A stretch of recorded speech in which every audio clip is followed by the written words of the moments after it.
भगवते वासुदेवाय।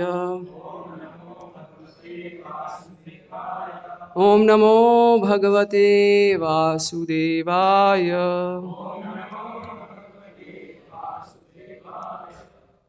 श्रीमद् भागवतम से पाठ दशम स्कंद अध्याय 27। अध्याय का शीर्षक है इंद्रदेव तथा माता सुरभि द्वारा स्तुति। श्लोक क्रमांक 8।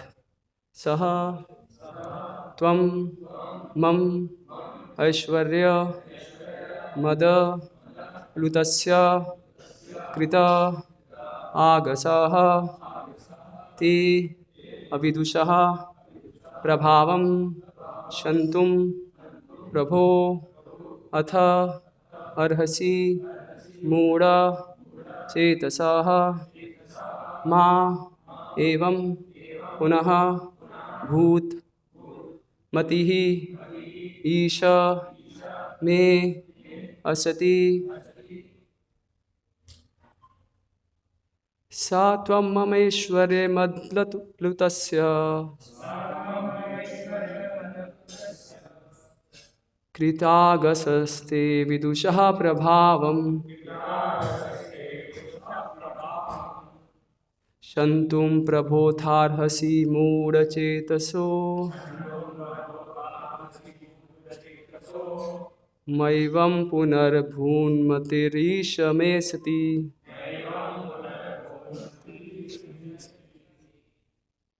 शब्दार्थ, अनुवाद एवं तात्पर्य। कृष्ण कृपा मूर्ति श्री श्रीमद् भक्ति वेदांत स्वामी प्रभुपाद के शिष्यों द्वारा। शब्दार्थ। सह वह, त्वम आप, मम मेरे, ऐश्वर्य शासन के, मद नशे में, प्लुतस्य निमग्न रहने वाले, कृत किया हुआ, आगसः अपराध, ते आपका, अविदुषः न जानने के कारण, प्रभावम दिव्य प्रभाव को, शंतुम क्षमा करने के लिए, प्रभो हे प्रभु, अथ अतएव, अर्हसि आपको चाहिए, मूढ़ मूर्ख, चेतसः जिसकी बुद्धि, माँ कभी नहीं, एवं इस प्रकार, पुनः फिर, भूत होए, मति ही चेतना, ईश हे प्रभु, मैं मेरी, असति अशुद्ध। अनुवाद। अपनी शासन शक्ति के मद में चूर एवं आपके दिव्य प्रभाव से अनजान मैंने आपका अपमान किया है। हे प्रभु, आप मुझे क्षमा करें। मेरी बुद्धि मोहग्रस्त हो चुकी थी, किंतु अब मेरी चेतना को कभी इतनी अशुद्ध ना होने दें। तात्पर्य। यद्यपि भगवान कृष्ण ने गोवर्धन पर्वत उठाकर ब्रजवासियों की रक्षा कर दी थी, किंतु इंद्र को अभी तक दंडित नहीं किया था। अतएव इंद्र भयभीत था कि श्री कृष्ण किसी भी समय विवस्वान पुत्र यमराज को बुला सकते हैं, जो ईश्वर के नियमों का उल्लंघन करने वाले उद्धत व्यक्तियों को दंड देता है। इंद्र अत्यधिक भयभीत था, इसलिए उसने यह दलील देते हुए क्षमा याचना की कि एकमात्र कृष्ण कृपा से ही वह शुद्ध हो सकता है, क्योंकि वह इतना जिद्दी है कि केवल दंड से वह नहीं सुधर सकता है। वस्तुतः इंद्र द्वारा दीनता के प्रदर्शन के बावजूद उसका हृदय पूरी तरह शुद्ध नहीं था। आगे चलकर इसी स्कंद में हम देखेंगे कि जब एक बार भगवान कृष्ण ने इंद्र के राज्य से एक पारिजात पुष्प लिया तो बेचारे इंद्र ने भगवान के विरुद्ध उग्र प्रतिक्रिया दिखलाई। अतएव हमें कृष्ण के राज्य में अपने शाश्वत धाम वापस जाने की आकांक्षा करनी चाहिए। हमें भौतिक देवताओं के अपूर्ण जीवन में उलझना नहीं चाहिए।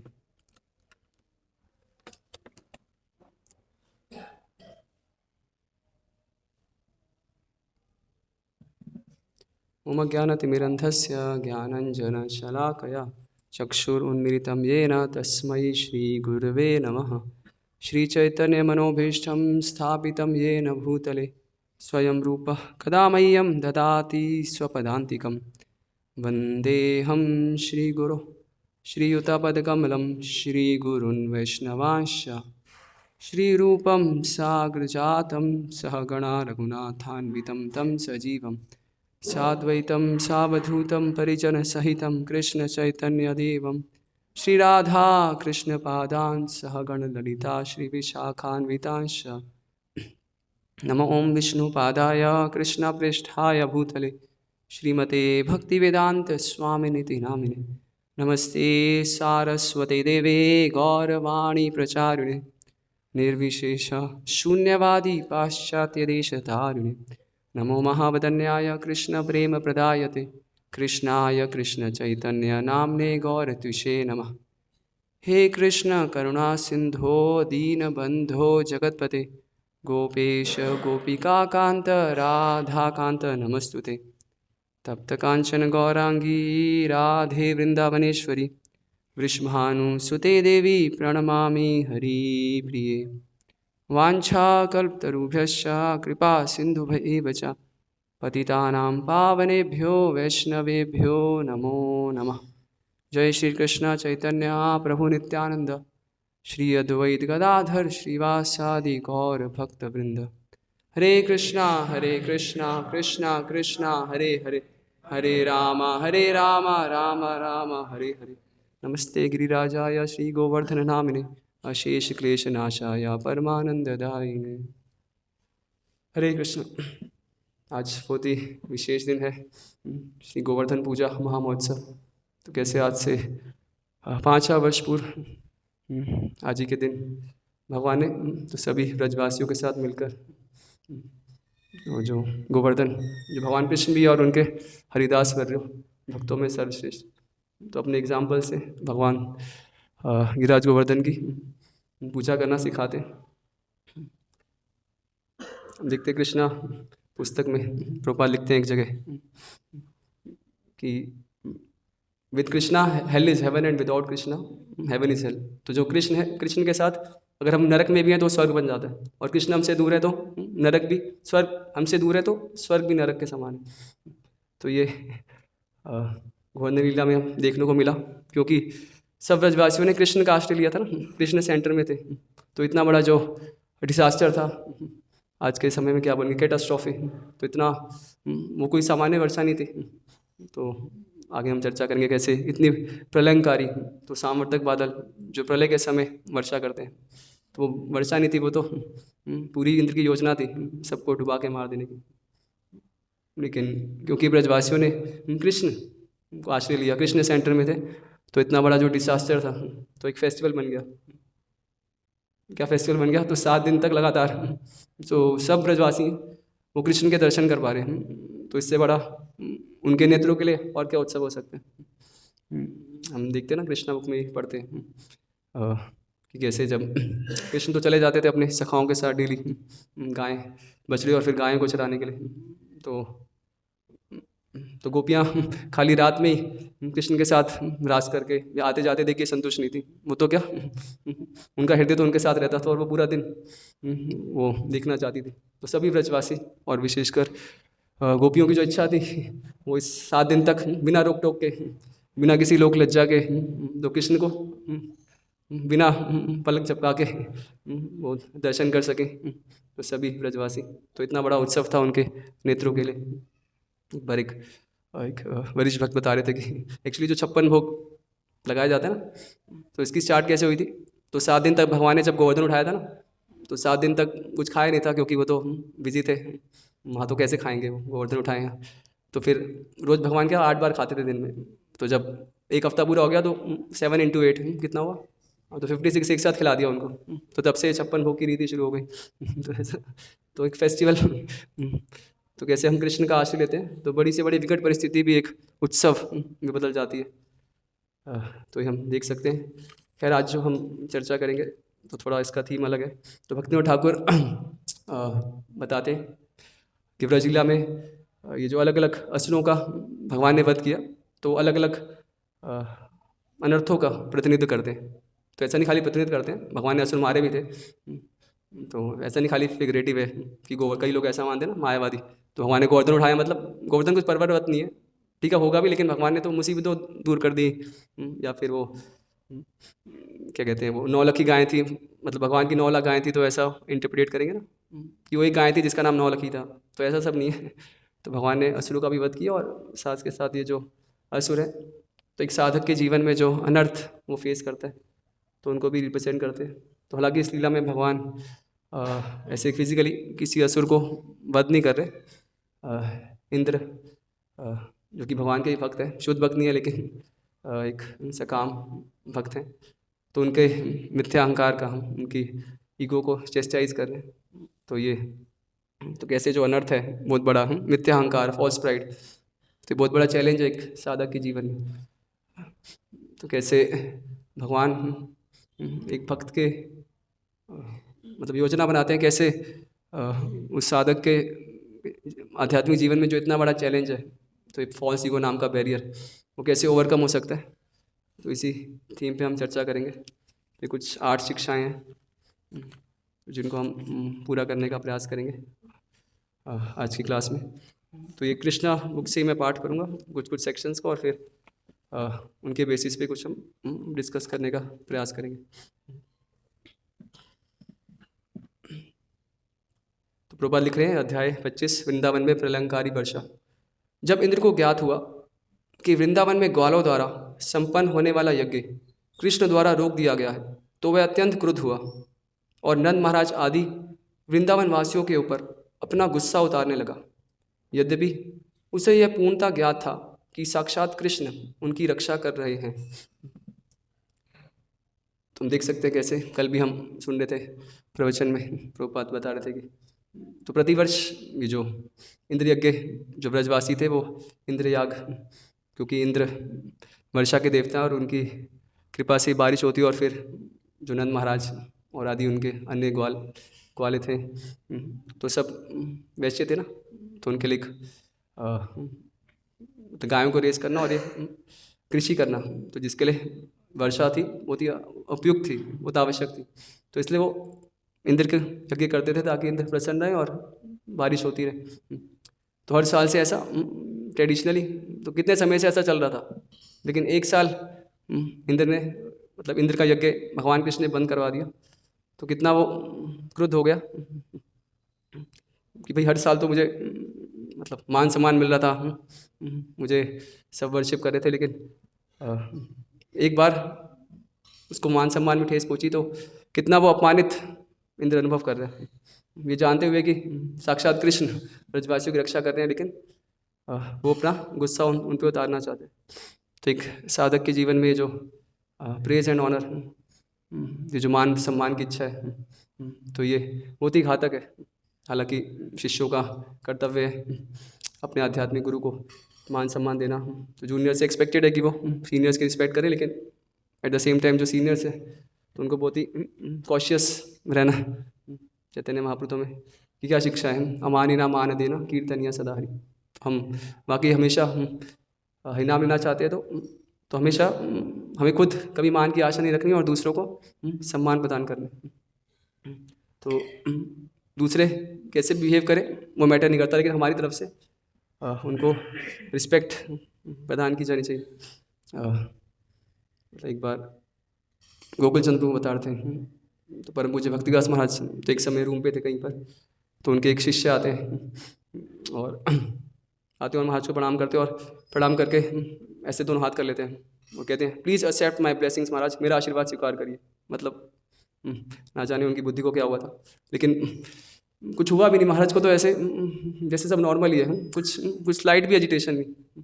हम देखते ना हमारे जीवन में कोई हमारे बराबरी का और कोई छोटा कुछ बोल दे तो कैसे हम दिल मिला जाते ना, कैसे बिल्कुल रिटेलिएट करेंगे पलट के जवाब। लेकिन वहाँ शिष्य तो है ही शासन के लिए, और वो ऐसे जवाब कर रहे हैं और महाराज को कुछ हुआ ही नहीं जैसे। तो ये कृष्ण के साथ जो जितना फॉर्म हमारा कनेक्शन होगा, तो ये ऑनर, वर्शिप और डिसरिस्पेक्ट तो हमें अफेक्ट नहीं करेगा। एक बार एक भक्त बता रहे थे कि तो अगर हम किसी स्थान में हमारा प्रेज हो रहा है, हमारा गुणगान हो रहा है, तो वो स्थान के हमारे डेंजर जोन है। तो खतरे की हमारा गुणगान हो रहा है तो मतलब खतरे की घंटी बज जानी चाहिए। तो ऐसे स्थान को अच्छा है छोड़ दे। और कहाँ जाना चाहिए? तो जिस स्थान पे भक्त हैं जो हमारे फॉल्ट्स पॉइंट आउट कर रहे हैं, हमारी गलतियाँ हमें सिखा रहे हैं, पॉइंट आउट कर रहे हैं, हमें सुधारने का प्रयास कर रहे हैं, तो वो हमारे लिए सबसे सेफेस्ट जोन है। तो इसलिए बहुत आवश्यक है कि हम किन के बीच घिरे हैं। तो रावण की तरह नहीं, तो रावण के सब क्या चेले चपाटे सब फ्लैटर्स थे ना, उसकी चापलूसी करने वाले। तो किसी ने ये नहीं बोला कि भाई तू सीता को लौटा दे। राम तो क्या चीज़ है, वो तो मनुष्य को तो तुम ऐसे ही खा जाते हो ब्रेकफास्ट में, राम जैसे तो बहुत आ गए। तो उसको लेकिन जो सही एडवाइस करना चाह रहे थे विभीषण, तो उनको रावण ने रिजेक्ट कर दिया।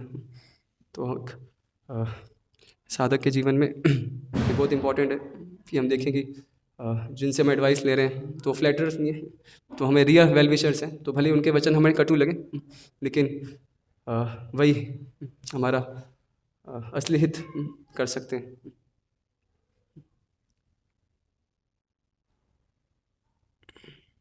आगे फिर प्रोपा लिख रहे, इंद्र अपने को असुरों की तरह सर्वशक्तिमान परम पुरुष मानता था। जब असुर प्रबल उठते हैं तो वे परम नियंता श्री भगवान की अवहेलना करते हैं। यद्यपि इंद्र असुर ना था, किंतु अपने भौतिक वैभव से गर्वित था और वह परम नियंता को ललकारना चाह रहा था। वह उस समय अपने आप को कृष्ण के ही समान शक्तिशाली मान बैठा। उसने कहा, जरा वृंदावन वासियों की धृष्टता तो देखो, वे जंगल के रहने वाले हैं, किंतु अपने मित्र कृष्ण के बहकावे में आकर, जो कि एक सामान्य मनुष्य से अधिक कुछ नहीं है, देवताओं की अवहेलना का दुस्साहस कर रहे हैं। तुम समझ सकते हैं इंद्र तो जरा मतलब उनके मान सम्मान में ठेस पहुंची। तो हर साल जो उनको सम्मान मिल रहा था, तो इस बार उनकी अथॉरिटी को डिसोबे किया गया, तो कितना डिस्टर्ब हो गया ना। तो कृष्ण को भी क्या, एक साधारण मनुष्य है, और तो समझ सकते हैं कैसे ये जो अथॉरिटी फ्रीक है कि हमें सेवा के लिए अथॉरिटी की पोजीशन मिलती है, लेकिन वो इसके लिए नहीं है कि हम अपना डोमिनियन, अपनी सत्ता को दूसरों के ऊपर अधिशासित कर सके। हम देखते हैं भागवतम के 34 स्कंद में, तो लिखा था कैसे दक्ष, तो जब दक्ष ने देखा था कि तो उनके जो जवाई हैं शिव, तो यज्ञ में जब वो आए भाग लेने और सब उनके सम्मान में खड़े हैं, लेकिन तो उनके खुद के दामाद नहीं खड़े हो रहे, तो कितना उनको क्रोध आ गया ना, श्राप देने बैठ गए। तो कितना मतलब ये जो मान सम्मान पाने की इच्छा है, तो कितना डीपली इनग्रेंड है, अंदर तक एम्बेडेड है। तो खाली चेतो दर्पण माचरम, तो कृष्ण भक्ति करके ये इस अनर्थ का सफाया किया जा सकता है। तो ये तब बाहर के जगत में होता है ऐसा कि तो उसने मेरी बात नहीं सुनी, तो मैं क्या करूँगा, मैं दिखा दूंगा कि मैं भी कुछ चीज़ हूँ, किसी से कम नहीं। तो कुछ ना कुछ फिर हम क्या कुछ युक्ति अपनाएंगे, तो किसी न किसी तरह उसके जीवन में प्रॉब्लम्स क्रिएट करने की कोशिश करेंगे। लेकिन ये सब भक्तों के समाज में तो ऐसा नहीं। तो हमें समझना है हम कौन हैं। केशाग्रे शत भागत से शतता कल्पिता से जाऊँ, तो मैं तो क्या हूँ, बाल के आगे वाले हिस्से का 10,000वां हिस्सा हूँ। तो क्या औकात है हमारी। तो किसी ने हमें माना नहीं माना, कुछ कहा, कुछ भी सुना दिया, तो क्या फ़र्क पड़ता है। फ़र्क पड़ता है क्या, 10,000वें बाल के 10,000वें हिस्से को हूँ, क्या फ़र्क पड़ता है, कुछ नहीं फ़र्क पड़ता। तो हमें समझना कि हम इम्पोर्टेंट नहीं, कृष्ण राधा वो इम्पोर्टेंट है। प्रभुपाद कहते हैं ये 5 शब्द हमें हमेशा याद रखने, क्या, Krishna is the supreme controller. तो ये याद रखेंगे तो हमारे तो कभी लाइफ में कभी डिस्टर्ब नहीं होंगे। तो कोई भी परिस्थिति है, अल्टीमेटली कृष्ण उसके नियंत्रक है। तो भक्तों को ये चीज़ बिल्कुल गांठ मार लेनी चाहिए। देखते हैं कैसे प्रभुपाद लीलामृत में भी प्रसंग आता है कि प्रभुपाद एक बार थे विदेश में, आई थिंक कनाडा कहीं पर, तो प्रवचन कर रहे थे, और प्रवचन के बाद एक व्यक्ति था तो उल्टे सीधे प्रश्न कर रहा था। उसकी हैबिट थी कि हर बार प्रभुपाद लेक्चर देंगे, उसके बाद क्वेश्चंस पूछेंगे, तो वो जरूर उल्टपटान क्वेश्चन पूछेगा और मतलब किसी ना किसी तरह प्रभुपाद को नीचा दिखाने की कोशिश करेगा। तो जो प्रभुपाद के बाकी शिष्य थे वहाँ पर उपस्थित, तो उनको बहुत बुरा लगता था कि कैसे शब्द प्रयोग कर रहे हैं हमारे गुरु के लिए। तो एक बार ऐसे किसी प्रवचन के बाद उसने कुछ मतलब अपमानजनक शब्दों में प्रभुपाद से प्रश्न किया, और फिर उसके बाद कुछ समय से दिखा नहीं वो। तो प्रभुपाद पूछने लगे कि अभी वो फलाना व्यक्ति आ नहीं रहा जो आया करता था, कहाँ गया? तो शिष्य कहते अच्छा हुआ ना नहीं आया, वो कभी नहीं आना चाहिए, कैसे कैसे शब्द बोलता था, हम तो बर्दाश्त नहीं कर पाते थे। तो प्रभुपाद क्या कहते? प्रभुपाद कहते कि मैंने कुछ गलत किए होंगे, किसी जन्म में कोई मैंने उसका कुछ अपशब्द किए होंगे, तो उसका बदला मुझे मिल रहा है, लेकिन उसकी वजह से वो कृष्ण भावनामृत से वंचित नहीं रहना चाहिए। तो इसलिए आप पता लगाओ, जहाँ भी हो उसको लेके आओ, तो ये कृष्ण के संदेश से वंचित ना रहे। तो ये एक शुद्ध भक्त का मनोवृत्ति होता है, उनका एटीट्यूड होता है।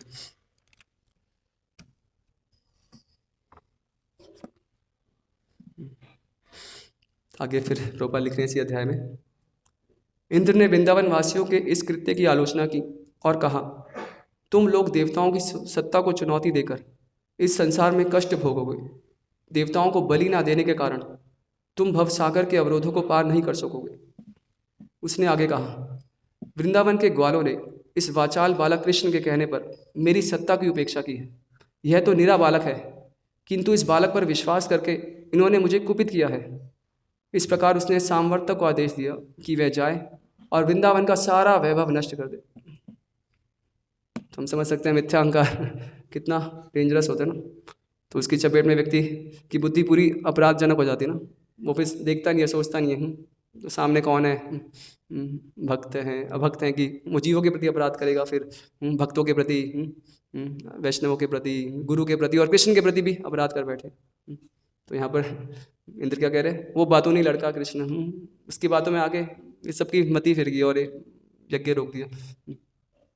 कैसे उसने सामर्थक बादल को आदेश दिया कि तुम जाओ और पूरे वृंदावन में प्रलय मचा दो। तो कैसे व्यक्ति मद में बिल्कुल अंधा हो जाता है ना, मदांध, तो उसको कुछ सूझता नहीं है, बस अभी तो मैं जो मुझे करना मैं कर दूंगा, सामने कौन है तो चश्मा चढ़ गया, अभी सब अंधा हो चुका ना, बस मुझे बदला लेना।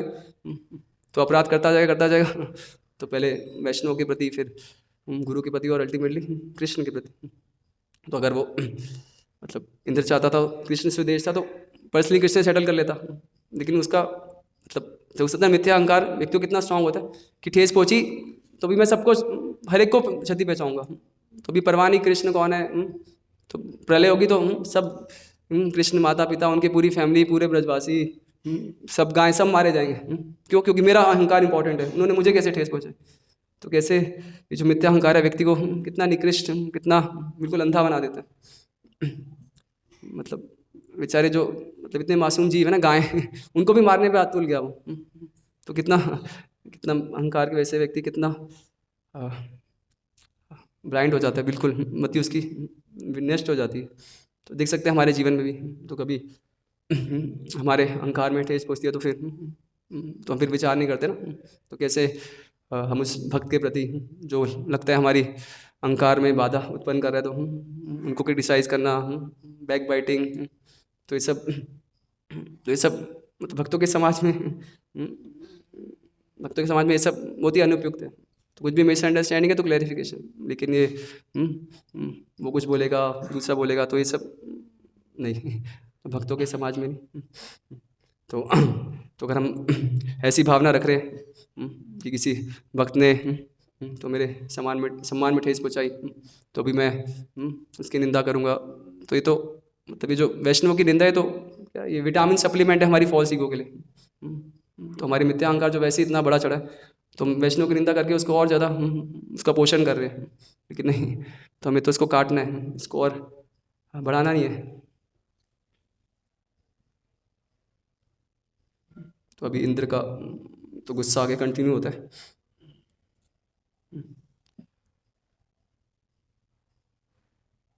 तो इंद्र ने कहा, ये वृंदावनवासी अपने भौतिक ऐश्वर्य तथा अपने नन्हे मित्र पर विश्वास करने के कारण अत्यंत गर्वित हो उठे। वह केवल वाचाल शूद्र तथा सांसारिक परिस्थिति से अनजान है। मतलब कैसे कैसे शब्द।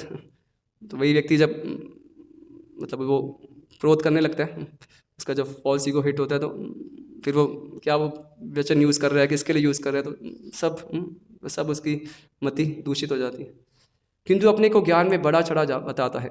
चूँकि वो कृष्ण को मानते हैं अतः उन्हें दंड मिलना चाहिए और उन्हें उनकी गाँव समेत नष्ट कर देना चाहिए। तो जो वो जो इनोसेंट मासूम गाय हैं उनको भी नाश करने के लिए इंद्र तुल गया। जब इंद्र ने सामवर्तक तथा अन्य संगी बादलों को वृंदावन जाने का आदेश दिया तो बादल इस दुष्कृत्य को करने से भयभीत थे। तो बादल भी जानते थे कि हमारे स्वामी तो कृष्ण है, उन्हीं को तो उन्हीं के एरिया में जाके हम उनको क्या है, पानी में जाके मगरमच्छ से वैर, तो कृष्ण का ही वृंदावन है, वहाँ जाकर हमें भेज रहे हैं इंद्र, तो हमारी बिल्कुल मृत्यु की साजिश रच रहे। तो उन्हें भय लग रहा था, किंतु राजा इंद्र ने उन्हें आश्वस्त किया, तुम आगे आगे चलो, मैं भी पीछे पीछे हाथी पर सवार होकर और अंधड़ को साथ लेकर आऊँगा। तो बोलते हैं क्या, दूसरे के कंधे पे रख के बंदूक चलाना। तो चलो मत, मैं हूँ ना, देख लेंगे, तुम आगे आगे चलो, पीछे मैं हूँ, मैं वृंदावन वासियों को दंडित करने में अपनी सारी शक्ति लगा दूंगा। तो मेरा ब्रज तो कब काम आएगा, इस वज्र से मैंने कितने कितने पहाड़ों के पर्वतों कितने कितने पंख काटे। तो ये कृष्ण और ये क्या गोवर्धन, ये कुछ नहीं कर सकते मेरे। तो कैसे जब व्यक्ति एक अथॉरिटेटिव पोजीशन में होता है और वो तो सही सिचुएटेड नहीं है, उसकी मनोदशा नहीं है, सही नहीं है, तो वो दूसरों के प्रति अपराध करने लगता है। तो ये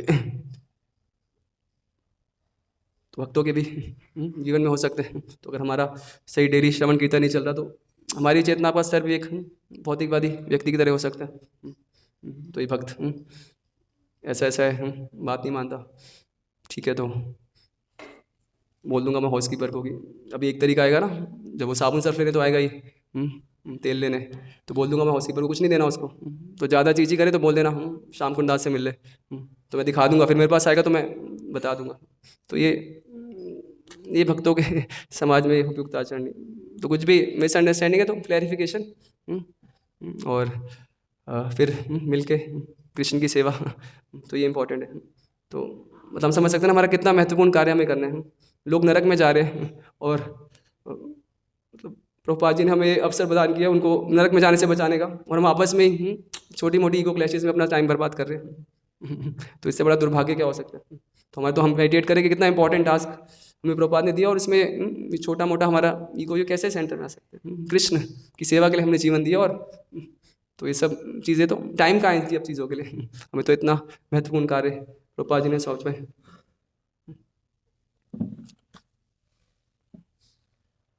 तो आगे प्रभुपाद लिख रहे, राजा इंद्र का आदेश पाकर समस्त घातक बादल वृंदावन के ऊपर प्रकट हुए और अपनी सारी शक्ति से निरंतर वर्षा करने लगे। वहाँ निरंतर बिजली तथा गर्जन, प्रबल झंझा तथा अनवरत वर्षा होने लगी। वर्षा तीखे बाणों के समान वेदने वाली लगी। मोटे मोटे स्तंभों के समान अविराम वर्षा करते हुए बादलों ने धीरे धीरे वृंदावन की भूमि को जलमग्न कर दिया, जिससे ऊंची तथा नीची भूमि में कोई अंतर न रह गया। इससे पशुओं के लिए स्थिति भयानक हो गई। वर्षा के साथ प्रबल वायु चल रही थी, जिससे वृंदावन का प्रत्येक प्राणी शीत से थरथराने लगा। तो समझ सकते हैं इंद्र ने मतलब क्या क्या, मतलब जो बारिश थी वो कोई सामान्य बारिश नहीं, तो जैसी भोपाल में होती है, या तो वो एक एक बूंद कैसी थी, तो खंबे पिलर होता है ना एक, तो पिलर की तरह एक एक बूंद थी। सोचिए सर पे पिलर पड़ जाए, ओले पड़ते हैं तब भी हम आश्रय ढूंढते हैं ना, वो जब ठंड में ओले पड़ते हैं, तो एक पिलर की तरह, मतलब और जगह उल्लेख आता है कि जैसे हाथी की टांग होती है इतने बड़े बड़े, वो ड्रॉप का साइज था एक पानी की बूंद का। तो इतनी भयंकर वो बारिश हो रही थी, मतलब वर्षा नहीं, मृत्यु का संदेश ही भेजा था इंद्र ने। लेकिन तो ये सब दिखाता है कि कैसे जो क्रोध है तो व्यक्ति को कितना अंधा बना देता है कि वो एक निकृष्ट से निकृष्ट कार्य करने पे तुल जाता है। तो इसलिए भक्तों को बहुत ही सावधान रहना चाहिए कि जो अनर्थ है, भगवान बताते हैं ना गीता में, त्रिविधम नरकस्येदम द्वारम नाशनम आत्मना। तो ये जो नरक के 3 द्वार हैं, काम क्रोध और लोभ, तो इसलिए बहुत सतर्क रहें हम भक्तों के साथ डीलिंग्स में। ठीक है, गुरु के पास वो अधिकार है कि वो अपने शिष्य को क्रोध कर सकता है उनके हित के लिए, उनके करेक्शन के लिए। पिता अपने पुत्र को, गुरु अपने शिष्य को। लेकिन इन जनरल हमारा तो भक्ति के प्रति एक लविंग डिस्पोजिशन, तो एक प्रेमपूर्ण, एक स्नेहपूर्ण बर्ताव होना चाहिए। तो ये क्रोध तो एक बहुत ही बड़ा अनर्थ है एक साधक के जीवन में। रघुनाथ दास गोस्वामी वो मना शिक्षा के 5वें श्लोक में उल्लेख कर रहे हैं, कामादि प्रकट पतपाती व्यति करे। तो उदाहरण देते ना वो कैसे कि एक हाईवे में कोई व्यक्ति जा रहा है और अचानक ही कहीं से गैंग आ जाता है और उस व्यक्ति को पकड़ के उसके मुंह में कपड़ा बांध डाल के और हाथ बांध के और सब उसका धन छीन के चले जाते हैं। तो कहाँ से वो गैंग आए और कब कब उसको उसकी सारी संपत्ति लूट के चले गए।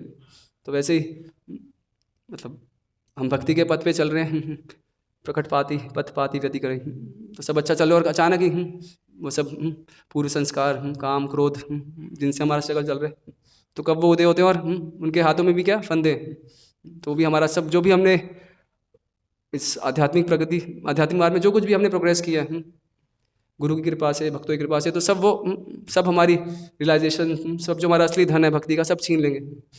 खाली छीनते नहीं, वो रघुनाथ दास गोस्वामी बताते हैं गले भद्वा हन्य हमिति, वो मार डालते हैं, हमारे आध्यात्मिक जीवन को ख़त्म कर देते हैं। तो अगर हम इन अनर्थों के प्रति सचेत नहीं है तो हमारा स्पिरिचुअल लाइफ क्या डूम तो विनाश के पथ पर है। लेकिन एक बहुत बड़ी आशा की किरण है, होप, तो वो क्या है बग विद वर्तमा पकड़े। तो जैसे रघुनाथ दास गोस्वामी बताते हैं कि हाँ तो हाईवे पे चोर भी होते हैं लेकिन पेट्रोल पुलिस भी होती है। तो अगर पुलिस टाइम पे आ जाएगी तो चोरों को भागना पड़ेगा। तो इसी तरह तो जो बग का वध करने वाले कृष्ण, तो उनके जो उनके पद चिन्हों पर तो उनको उनके भक्ति के मार्ग पे चलने वाले जो भक्त हैं, तो जब उनको तो हृदय से जब उनको फुटकार लगाते हैं, गुरु त्वाम फुटकार आनवती, तो जब भक्तों से मार्गदर्शन लेते हैं अपने हृदय की बात उनको रिवील करते हैं, तो फिर उनकी कृपा से ये जो महान अनर्थ हैं काम क्रोध लोभ मोह मद मद से इन सब से हम छूट सकते हैं।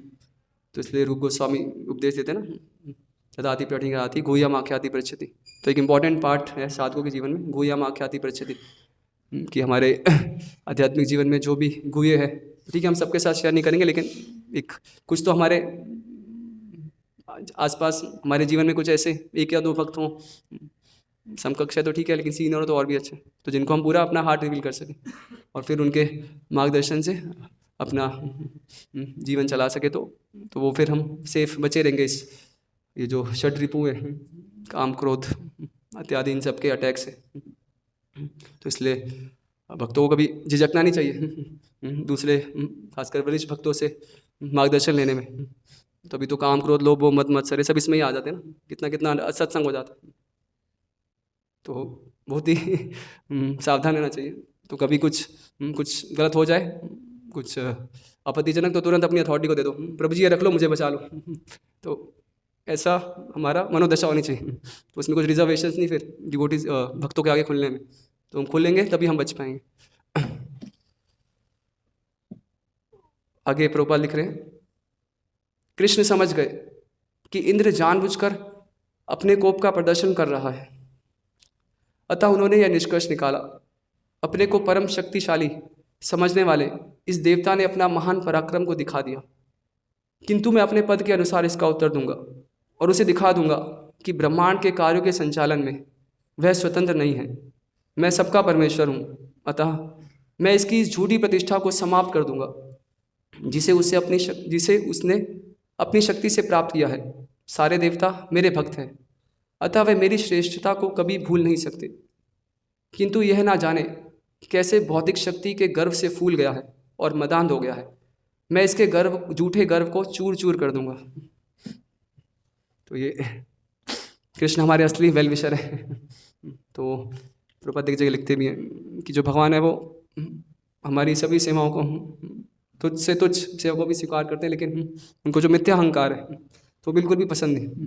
तो हम देख सकते हैं ना, गोपियाँ तो क्या उनके साथ भगवान रास रचा रहे थे, तो इस तीनों भुवनों की जो परम सुंदरी है उनके बीच भगवान घिरे हुए हैं, और जरा सा भी उनको गोपियों का अहंकार आता है कि देखो कृष्ण तो कहीं जाते नहीं और हमारे इशारों पर नाच रहे, तो तुरंत भगवान अंतर्धान हो जाते हैं।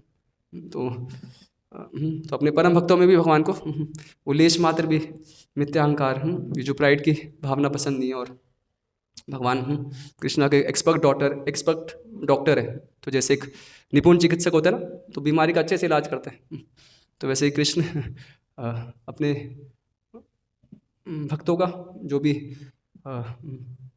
उनके पास आने को आतुर हैं, तो भगवान उनका ट्रीटमेंट करना जानते हैं। तो भगवान ऐसी परिस्थिति अरेंज कर देंगे कि तो जो भी हमारा मिथ्या अहंकार है तो उसका सफाया कर देंगे वो। हम देखते हैं वो, और चैतन्य महाप्रभु भी सनातन गोस्वामी को ये चीज़ बताते हैं ना, जब सनातन गोस्वामी सब कुछ अपना घर पर छोड़ के आए थे और कैसे भाग भाग के निकले थे वो वाराणसी से, और जब फाइनली मिलते हैं, सॉरी वाराणसी पे मिलते हैं चैतन्य महाप्रभु को, तो एक मतलब फटे हाल थे, कोपीन और फटे हुए कपड़े, लेकिन एक महंगा क्या कंबल पहन रखा था। तो चैतन्य महाप्रभु की दृष्टि बार बार वहीं जाती थी। तो सनातन गोस्वामी समझ गए हाँ भाई कुछ तो गड़बड़ है, इनकी आंखें हमेशा कंबल पे को जाती है। तो फिर कैसे वो उसको बदल लाते हैं, तो नए कंबल के बदले किसी से फटा पुराना कंबल ले आते हैं, और जब चैतन्य महाप्रभु देखते हैं तो बहुत प्रसन्न होते हैं, है ना। चैतन्य रे संगी गणे वैराग्य प्रधान, जहाँ देखी प्रीत लागी गौरा भगवान। तो चैतन्य महाप्रभु कहते हैं देखो, मैं यही सोचता था कि कृष्ण तो इतने एक्सपर्ट डॉक्टर है, तो जब वो इलाज करते हैं तो कोई बीमारी का कुछ भी मतलब एक स्लाइट ट्रेस भी नहीं छोड़ते कि फिर से रिलैप्स ना हो जाए। तो जरा सा भी वो कीटाणु, जरा सा भी वायरस बचने नहीं देंगे कि वो बीमारी है उसको फिर से रिपीट ना हो जाए, उसका रिलैप्स ना हो जाए। तो इसलिए कृष्ण ने वो जो तुम्हारी थोड़ी सी आसक्ति बची थी कंबल से, वो भी ख़त्म करवा दी। तो हमारे जीवन में भी अगर ऐसी परिस्थिति आ रही है कि तो भक्त हमारा शुद्धिकरण करवा रहे हैं, तो ये तो बहुत कृपा समझनी चाहिए कि कृष्ण एक्सपर्ट डॉक्टर है और हमें रेडी रहना चाहिए अपने इलाज के लिए, फिर कोई रिजर्वेशन नहीं।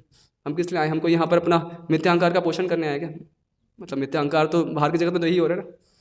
अगर हम अपना दिखाना था कि यस मैं कुछ हूँ, I am the centre of attraction, तो उसके लिए पूरा बाहर का गंदा जगत है ही, तो वहाँ अपने आप को दिखा सकते हो हम कितने महान हैं, कितने लोग मुझे वाह वाह करते हैं, कितने मेरे यूट्यूब लाइकर्स हैं। नहीं हम इसलिए नहीं आए ना, हम तो अपने ये जो मिथ्यांकार है जिसकी वजह से हम कितने कितने जन्मों से इस भौतिक जगत में फंसे हुए हैं, तो इससे छूटने आए ना। तो यहाँ पर वो ट्रीटमेंट भगवान दिलवा रहे क्या, भक्तों के माध्यम से। तो इसको तो एक्सेप्ट करने के लिए हमें रेडी रहना चाहिए। एक बार प्रभुपाद एक शिष्य हैं वीर कृष्ण महाराज, तो ऐसा फॉरेन में कहीं प्रचार करते हैं, तो ऐसा बता रहे थे महाराज की। तो जब वो ब्रह्मचारी थे तो वो कॉलेजेस में जाके प्रीचिंग करते थे, तो अलग अलग क्लासरूम्स में जाते थे, थोड़ा सा कुछ टॉक लिया छोटा सा, और बुक्स लोगों को इंस्पायर किया, बुक्स ली, और फिर एक फ्यूचर में एक प्रोग्राम अरेंज कर देते थे। तो फिर बाद में हृदयानंद महाराज जाते थे और वहाँ पे एक बड़ा प्रोग्राम होता था। तो ऐसे वो कई सारी क्लासेस में, अलग अलग यूनिवर्सिटीज़ में, अलग अलग क्लासेस में जाके ऐसे पुस्तक वितरण कर रहे थे। तो बहुत अच्छा उनका डिस्ट्रीब्यूशन हो रहा था, जिस क्लास में जाते कितनी 100 बुक्स 200 बुक्स ऐसी ऐसी जा रही। तो ऐसे तो महाराज को ऐसा विचार आया कि भाई मुझ में तो कुछ बात है, मैं तो भैया सीख गया हूँ स्किल, कैसे लोगों से पैसा जो देना नहीं चाहते इन चीज़ों के लिए, जो कि ऐसे ग्रंथों के लिए जिसमें उनकी इंद्र देवती पर अटैक होगा, तो उसके लिए कैसे धन निकलवाना है। तो महाराज बता रहे हैं ऐसा उनको विचार है, और उसके बाद वो जिस भी क्लास में जाते एक भी बुक नहीं जाती, कोई लेके राजी नहीं। तो कैसे, तो कृष्ण तो है ही ना परमात्मा रूप में हृदय में, तो जरा भी वो हमारा मिथ्यांकार जरा भी वो चोले खाता है, जैसे ही उभरने लगता है कृष्ण तुरंत कृपा वश उसका दमन कर देते हैं। तो अगर हमारे जीवन में भक्त अपने आचरण से हमें हम्बल बना रहे हैं, तो इसको कृष्ण का ही एक प्लान, उनकी योजना वापस हमें उन तक वापस ले जाने की, उसी का ही अंग समझना चाहिए।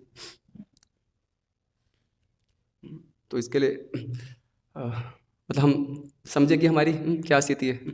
तो हम तो क्या है कि हम जैसे भगवान अर्जुन को बताते हैं निमित्त मात्र, तो हम तो क्या खाली इंस्ट्रूमेंट्स हैं।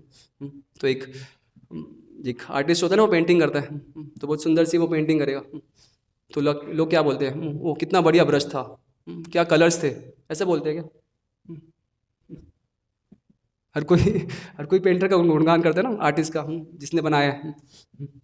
तो वो कोई इसको कोई कलर्स का या कोई ब्रश का तो उनका तो गुणगान नहीं करते, पेंटर को हर कोई ग्लोरीफाई करता है। तो हमें समझना हम तो खाली ब्रश हैं। तो जैसे मतलब सीनियर डिवोटीज गुरु प्रभुपाद जी, तो हमें जब तक वो हमें सशक्त कर रहे, जब तक हम उनके हाथ में तो कुछ मीनिंगफुल, कुछ अर्थपूर्ण हम कर पा रहे। तो जहाँ पर पेंटर ने ब्रश रख दिया, फिर ब्रश के बस का नहीं है कि वो अपने आप पेंट में मिक्स होकर पेंटिंग कर देगा, नहीं। तो जब तक कृष्ण उनके प्रतिनिधि आध्यात्मिक गुरु वैष्णव, तो जब तक वो हमें सशक्त कर रहे हैं, हमें एम्पावर कर रहे हैं, तो तब तक ही हम कुछ भी कर पा रहे हैं, भगवान का नाम ले पा रहे हैं, कीर्तन में नृत्य कर पा रहे हैं, कुछ भी कर पा रहे हैं सिर्फ उनकी कृपा से। तो जहाँ पर भी ऐसी भावना आ गई कि मैं भी कुछ हूँ, तो मेरा भी कुछ बलबूता है, तो तुरंत क्या पुनर्मुझको भव, है ना स्टोरी, कैसे चूहा था फिर वो बिल्ली बन गया, बिल्ली से फिर वो कुत्ता बन गया, शेर बन गया, फिर शेर बन के क्या गुरु को ही खाने लगा, जिससे आशीर्वाद मिला। तो हम मेडिटेट करें, हमारी क्या औकात थी, और जो भी कुछ सिग्निफिकेंट, प्रभुपाद एक जगह लिखते हैं, कृष्ण को तो क्या चाहिए, हम तो इतने तुच्छ हैं, हम उनकी क्या सेवा कर सकते हैं, लेकिन कृष्ण कृपा करके हमसे सेवा स्वीकार कर रहे हैं। तो ये भक्तों की कृपा ही है जो कि हमें सशक्त करवा रही है, तो कुछ भी प्रचार कार्य में कुछ भी कंट्रीब्यूशन करने के लिए, तो कभी भी हमें बोलते हैं ना प्रभुपाद पफ्ड अप, तो कभी फूलना नहीं चाहिए, गुब्बारा फूलता है और फट जाता है, तो ऐसा हमें नहीं करना। हम देखते हैं भागवतम के प्रथम स्कंद में अर्जुन का भी उदाहरण आता है ना, तो जब भगवान कृष्ण अंतर्धान हो जाते हैं, इस जगत से अदृश्य हो जाते हैं, और अर्जुन जो द्वारका की रानियाँ थी, तो उनको द्वारका से हस्तिनापुर ला रहे होते हैं, और रास्ते में क्या तो कुछ भील बालक होते हैं ना, कुछ आदिवासी पुरुष, तो आदिवासी बच्चे से हार जाते हैं अर्जुन। तो अर्जुन विचार करते हैं कि मैं वही अर्जुन हूँ जिसने कुरुक्षेत्र में वो राजा विराट के यहाँ पर सब सेना को परास्त कर दिया था, कुरुक्षेत्र के युद्ध में मैं विजय हुआ, वही मेरा गांडीव है, वही मैं अर्जुन हूँ। लेकिन अभी क्या, तो मैं एक आदिवासी बच्चे से हार गया, क्यों? क्योंकि कृष्ण तो वो जो सोर्स था सप्लाई का, एम्पावरमेंट का जो सोर्स था कृष्ण, तो अभी उनका कनेक्शन चला गया, तो अभी मेरा गांडीव वो क्या निस्तेज हो चुका है, वो किसी काम का नहीं रहा। तो वैसे ही जब तक हम वो कनेक्टेड हैं कृष्ण से, उनके प्रतिनिधि से, भक्तों से, तब तक हमारा आध्यात्मिक जीवन चलता रहेगा, तब तक मुझ कर पाएंगे। तो जहाँ पर वो कनेक्शन कटा हमारे अपराध की वजह से, जिसकी वजह से, हमारे मिथ्या अहंकार की वजह से, तो फिर क्या, तो वैसे हम धरे हुए ब्रश हैं, फिर कुछ नहीं कर सकते। तो इसलिए हम हमेशा स्मरण रखें कि हम क्या मर्सी प्रोडक्ट हैं, तो वैष्णव की कृपा ही है जो हमारे जीवन का सार है।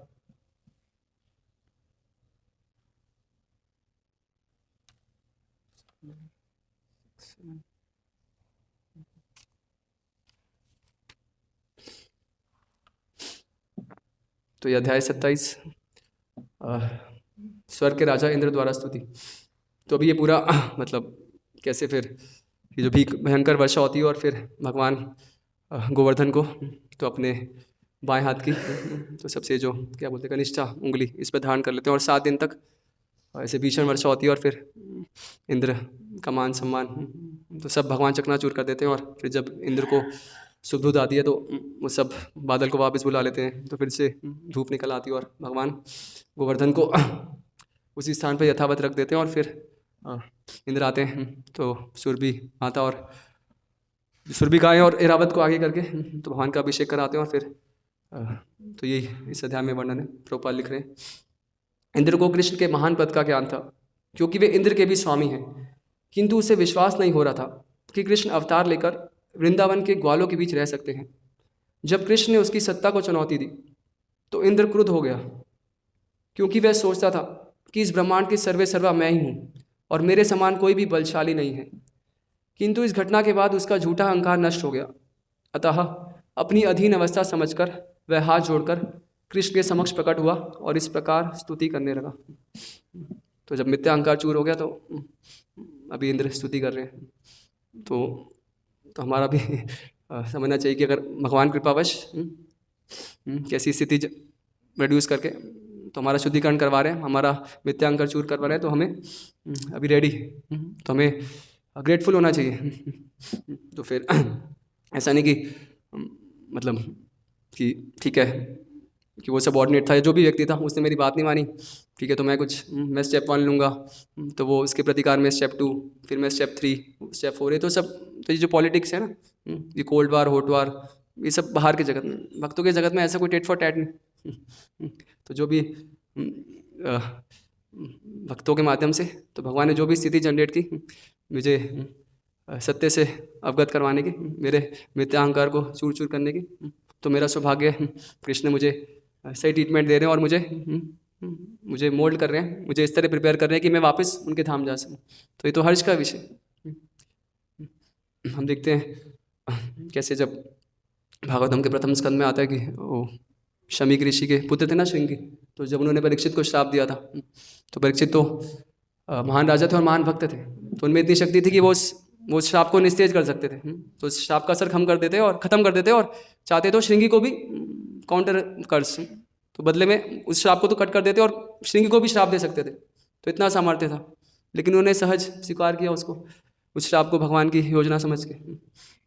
तो और फिर जो शमीक ऋषि है वो भगवान से प्रार्थना करते हैं, विप्रलब्धा, क्या वो तिरस्कृता विप्रलब्धा शप्ता शिप्ता हितापि नास्य तत्प्रति कुर्वन्ति तद्भक्ता प्रभोपि। तो भगवान के भक्त भले ही उनके साथ उनकी बदनामी की जाए, उनको धोखा दिया जाए, प्रताड़ित किया जाए, निंदा की जाए, बदनामी की जाए, यहाँ तक मार डाला जाए, तब भी वो कभी प्रतिशोध नहीं लेते। तो जो वैष्णव समाज में ये प्रतिशोध, ये टिट फॉर टैट, ये बदला लेना, ये सब ये वैष्णव की डिक्शनरी के वर्ड्स नहीं, वो सब बाहर के कर्मियों की जगत के। तो भक्त तो कभी सोचता ही नहीं कि उसका कुछ बिगाड़ा गया। तो हालांकि मतलब वो उस परिस्थिति में तो इनका कुछ दोष नहीं था परीक्षित का, लेकिन इंद्र यहाँ पर उनको अपने गलती का बोध हो रहा है। तो मतलब जब कोई गलती नहीं होती तब भी हमें हमारा एटीट्यूड ऐसा होना चाहिए कि हम प्रिपेयर रहें, मतलब कि नहीं मुझे फैक्ट्स को, ये तो मैं तो इस चक्कर में हूँ नहीं, तो मैं सब फैक्ट्स क्लियर कर दूंगा। मतलब जब गलती नहीं भी हो रही तब भी अगर हम पे कुछ प्रतिकार, कुछ गलत इल्ज़ाम लग रहा है, तब भी एक भक्त में प्रतिशोध की भावना नहीं होती। और अगर हम गलती कर रहे हैं तो फिर हमें कितना रेडी रहना चाहिए कि कोई भक्त के माध्यम से हमारा वो अनर्थ उभर के आ रहा है, और उस रेक्टिफिकेशन को, उस ट्रीटमेंट को लेने के लिए हमें एक्सेप्ट करना और फिर भक्तों से क्षमा मांगनी है। तो भक्त बहुत उदार है, तो हमेशा हमें कुछ गलती हो जाए और हमें उसकी भान लगे, पता लगे, तो तुरंत हमें रेडी रहना है, तो भक्तों को अप्रोच करके उनसे क्षमा मांगने का। और फिर क्षमा के समय फिर कोई रिजर्वेशन नहीं। तो जब हम भक्त से क्षमा मांग रहे हैं तो मतलब फिर 100% सरेंडर, फिर हमें कोई जस्टिफिकेशन नहीं कि प्रभु जी मैंने ये स्टेप इसलिए लिया क्योंकि इफ़ एंड बट एंड, फिर इसका मतलब अभी भी हम वो सरेंडर वाली फीलिंग आई नहीं। तो अगर ठीक है कुछ ऐसी सिचुएशन भी है कि कुछ क्लैरिफिकेशन की आवश्यकता है, तो वो कृष्ण है ना, परमात्मा, वो उनके हृदय में सिंसियर है तो कृष्ण प्रकट कर देंगे। लेकिन अभी मैं अपने, और मेरी गलती है चाहे कितनी भी है, 50% 60% जितनी भी परसेंट है, लेकिन अभी मैं क्षमा मांग रहा हूँ, तो फिर कोई रिजर्वेशन नहीं, तो पूरी तरह से मैं सरेंडर हूँ और मुझसे अपराध हुआ और मुझे आप क्षमा करिए, अगली बार से मैं नहीं करूँगा, जैसे इस श्लोक में इंद्र उल्लेख कर रहे हैं।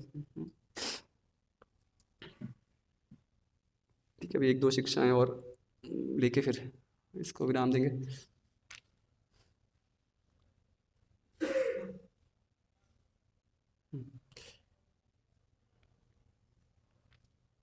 इंद्र को शिक्षा देने के बाद कृष्ण ने उसे अपने स्वर्गधाम लौट जाने तथा सदैव यह स्मरण रखने के लिए कहा कि कभी भी अपने को सर्वोच्च ना मानना, अपितु परमेश्वर के अधीन समझना। उन्होंने उसे स्वर्ग का राजा बने रहने किंतु झूठे अहंकार से बचने के लिए कहा। तो ऐसा नहीं अभी तो भगवान फॉरगिविंग है, तो ऐसा नहीं कुछ अपराध हो गया तो चलो निकालो इसको, बहुत सारे लोग हैं इंद्र के लिए, दूसरे को रख लेते हैं इंद्र की पोस्ट पे। तो भगवान मौका देते हैं, अवसर देते हैं। तो वैसे भगवान के भक्तों और भी अधिक उदार है, तो हम गलती करते हैं लेकिन वो हमें अवसर देते हैं सुधरने का। लेकिन फिर हम एक बार गलती करें तो फिर हम उससे लेसन लें। तो और यहाँ पर एक महत्वपूर्ण शिक्षा प्रभुपाद देने की, ऐसा नहीं कि जब हमें पोस्ट मिलती है, तो जैसे इंद्र को ऐश्वर्य था ना, इंद्र की पोस्ट थी, देवराज वो कंट्रोलर थे बादलों के, तो अच्छा है कि अगर पोस्ट भी नहीं होती तो फिर गर्व भी ना आता, तो फिर क्या ज़रूरत है मंदिर में सब एक समान होने चाहिए ना। क्यों किसी को क्या टेंपल कमांडर बनाएं, क्यों किसी को संगीत लीडर, किसी को ये इंचार्ज वो इंचार्ज, टेंपल प्रेसिडेंट जीबीसी, तो अहंकार आ जाता है। लेकिन तो जैसे यूनिवर्स का मैनेजमेंट चलाने के लिए चाहिए ना, तो ये सब देवता, ये सब पद चाहिए, तो वैसे इस आध्यात्मिक संस्था को भी मटेरियल वर्ल्ड में ऑपरेट करने के लिए तो इसकी आवश्यकता है। लेकिन हमें उस गर्व से हम बच सकते हैं क्या? तो जब हम स्मरण रखें कि हम सर्वे सर्वानी, Krishna is the supreme controller, तो कृष्ण और उनके भक्त, तो वही महत्वपूर्ण है। और मैं तो कितना तुच्छ, बेकार, कुछ औकात नहीं मेरी। तो ये हमें हमेशा स्मरण रखना है। तो अगर तो भले ही हम फिर, अगर ये हमारी सही चेतना है, तो हम किसी लीडरशिप अथॉरिटेटिव पोजीशन में भी जाएंगे तो हम समझेंगे किस अथॉरिटी की पोजीशन में भी मैं क्या हूँ, मेरा कार्य क्या सेवक का ही है। तो मैं भक्तों को भले ही कमांड कर रहा हूँ, लेकिन उनको कृष्ण की सेवा में नियोजित करने के लिए। तो हो सकता है फिर कोई कोई मेरी बात नहीं भी मानना, तो फिर मैं कुछ युक्ति अपनाऊंगा कि ऐसे उसको कृष्ण के साथ जोड़ा जाए, लेकिन कभी उसको अपने पे बात नहीं लूँगा। मेरा अहंकार, मेरी बात नहीं मानी, अरे इसके लिए थोड़ा हम आए हैं, हम तो कृष्ण की सेवा करने हैं। तो एक ये जो बहुत बड़ा अवरोधक है हमारे भक्ति में जीवन में, मिथ्या अहंकार। तो ये तो इसके कारण व्यक्ति कितना मतलब कितना वो क्रोध में अंधा हो जाता है, और फिर वो विचार करता, मतलब सब विचारशील बुद्धि उसकी, डिस्क्रिमिनेटिंग पावर खत्म हो जाती है, कुछ भी विवेक नहीं रह जाता, और वो कैसे कैसे अपराध करता है, गुरु के प्रति, अन्य भक्तों के प्रति, भगवान के प्रति वो अपराध करने लगता है। तो ये बहुत ही बड़ा अवरोध है हमारे भक्ति में, मार्ग में। आज के दिन हम प्रार्थना करें, अंताम अबला हरिदास वर्यो, तो गिरिराज गोवर्धन वो भगवान कृष्ण भी और हरिदास वर्यो, तो उनके भक्तों में सर्वश्रेष्ठ हैं। तो हम चैतन्य महाप्रभु जैसा बताते हैं, गोपी भरद्युपद कमलो दास दासानुदास। तो हम फिलॉसफी तो हमारी क्या, दास दास दास बनेगी, लेकिन जब एक्शंस की बारी आती है तो फिर वो हमारे उसमें एक्शंस में भी रिफ्लेक्ट हो। तो गिरिराज की कृपा से तो हम प्रार्थना करें, तो दोनों रूपों में हम प्रार्थना कर सकते हैं। तो जैसे बलराम जी वो तो भगवान भी और भक्त भी हैं, सर्वेंट सुप्रीम पर्सनैलिटी और सर्विटर गॉड हेड, तो वो भगवान भी और एक कृष्ण की सेवा करना भी अपने उदाहरण से सिखा रहे। तो ऐसे जो गोवर्धन है वो कृष्ण से अभिन्न भी, और कृष्ण के जो महान भक्त हैं हरिदासों में सर्वश्रेष्ठ भी हैं। तो उनसे हम प्रार्थना करें कि वो हमें शक्ति प्रदान करे कि ये जो इतना बड़ा कूट कूट के भरा हुआ मिथ्या अहंकार है। गोपाल कृष्ण महाराज कहा करते थे कि मिथ्या अहंकार क्या, तो जितना हमारा बॉडी का वेट है ना उससे डबल है। तो यहाँ पर कोई दूध का धुला नहीं है। आप में से होंगे कुछ महान भक्त, लेकिन जहाँ तक मेरा स्थिति है तो कैसे ये जो अहंकार की भावना है वो कूट कूट के भरी हुई, और आप सबके आशीर्वाद से इसको ओवरकम किया जा सकता है। अहंकार मथैया निताई पथपासरिया असत्य असत्य करीमानी। तो कितनी इस मिथ्या अहंकार की वजह से ही ये भोग की भावना भरी पड़ी है, और हम जन्मों जन्मों से इस भौतिक जगत में फंसे। तो हम प्रयास करें भक्तों से कृपा याचना करने का, उनसे मार्गदर्शन लेने का, और जो भी यथासंभव प्रयास कर सकें इस महान अनर्थ को छोड़ पाने का। और तो जो अहंकार का तो अपोजिट क्या है, ह्यूमिलिटी। तो फॉल्स प्राइड मिथ्या अहंकार है, और उसका विपरीत क्या है, विनम्रता। तो वही चैतन्य महाप्रभु हमें सिखलाने आया है, चिड़ादपि सुनीचे ना तरोरपि सहिष्णुना मानिना मान देना कीर्तनिया सदा है। तो हम तो हरे कृष्णा मूवमेंट तो है, तो हम चाहते हैं हमेशा हरे कृष्णा कीर्तनिया सदा ही करना, लेकिन उसके लिए तभी संभव है जब हम भी विनम्रता को उस गुण को हम आत्मसात कर सकें। तो उसका एक बहुत अच्छा अवसर प्रभुपाद जी ने हमें दिया गया, तो इस सब सेवाओं में जुड़ना। तो हम जब इस प्रकार के आयोजन में और अलग अलग सेवाओं में जुड़ते हैं तो कैसे भक्तों से इंटरेक्शंस होती है, और तो भगवान हमारा शुद्धिकरण करवा देते हैं। तो दोनों प्रकार से तो हमें श्रवण भी करना है, तो वो भी एक सेवा का अंग है। प्रभुपाद की बुक्स डेली पढ़ना, क्लासेस अटेंड करना, और फिजिकली प्रैक्टिकली सेवाओं में लगना। और ये क्या कहते हैं पुस्तक वितरण तो सुपर ट्रेनिंग है। तो जब हम बहुत बार भक्तों के अनुभव है, हम बैग लेके निकलते हैं प्रभुपाद की बुक्स बांटने, तो एक वो क्या होता है, एक मावा खाने वाला भी हमें विनम्रता का पाठ पढ़ा देते हैं ना, तो वो भी उसके मुंह में गुटका और हमें सिखाएगा मुझे बुक दोगे। तो कैसे भगवान संकीर्तन भक्तों पर, मतलब जो ज़्यादा रिस्क लेते हैं उनको ज़्यादा कृपा करते हैं, उनको और शुद्धिकरण के अवसर प्रदान करके। तो हम इसको सही चेतना में, सेवाओं में, सही मानसिकता से सेवाओं में नियोजित रहें। और तो ये जो दुर्लभ मनुष्य जीवन है, तो इसमें जो अवसर मिला है, तो भगवान के धाम जाने का, जहाँ पे नित्य उत्सव है ना, लिखा आता है ना भगवत धाम का, वहाँ पे क्या वो बात करना गाने के समान है, वहाँ पे चलना नाचने के समान है। तो इतना हर क्षण जहाँ पे उत्सव है वो भगवान का धाम, वो गेट खुले हैं वहाँ के, लेकिन वहाँ का गेट कैसे, तो इसका हाइट कम है, तो क्या वो झुक के जाना पड़ता है। तो बाइबल में भी आता है ना, only meek and humble can enter the kingdom of God.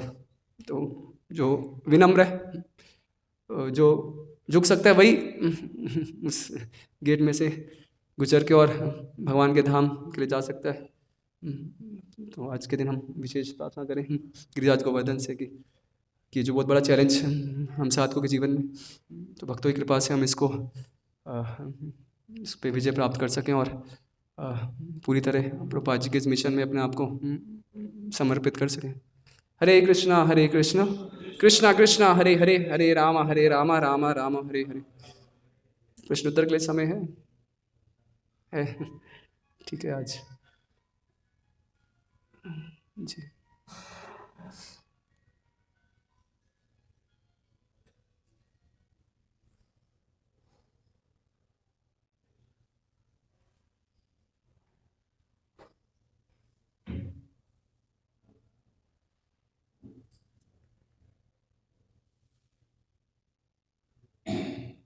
ये गोपियों का जो अहंकार है उसका उदाहरण दिया था। तो गोपियों का जो अहंकार भौतिक लेकिन हमारा जो अहंकार था वो एक स्तर पर नहीं। हमारा जो अहंकार होता है वो क्या दिखाएं हमारा होता है, लेकिन गोपियों में जो अनम भाव वहां पर आया, तो वो शुरुआत लिख रहे हैं, कहते हैं कि भगवान उनके प्रेम को और बढ़ाना चाहते थे, उनकी सेवा को बढ़ाना चाहते थे। इसलिए हम देखते हैं जब भगवान चले गए, ऐसा सब गोपियों का जब भगवान को नहीं पा पाई सामने अपने, तो ग्रह में उनका प्रेम जो है छोड़ गया।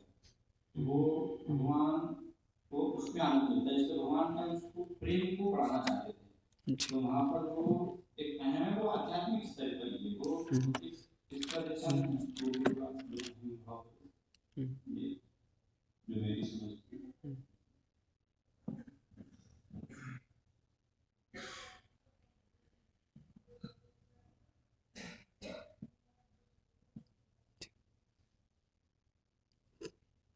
ग्रंथराज श्रीमद् भागवतम की जय।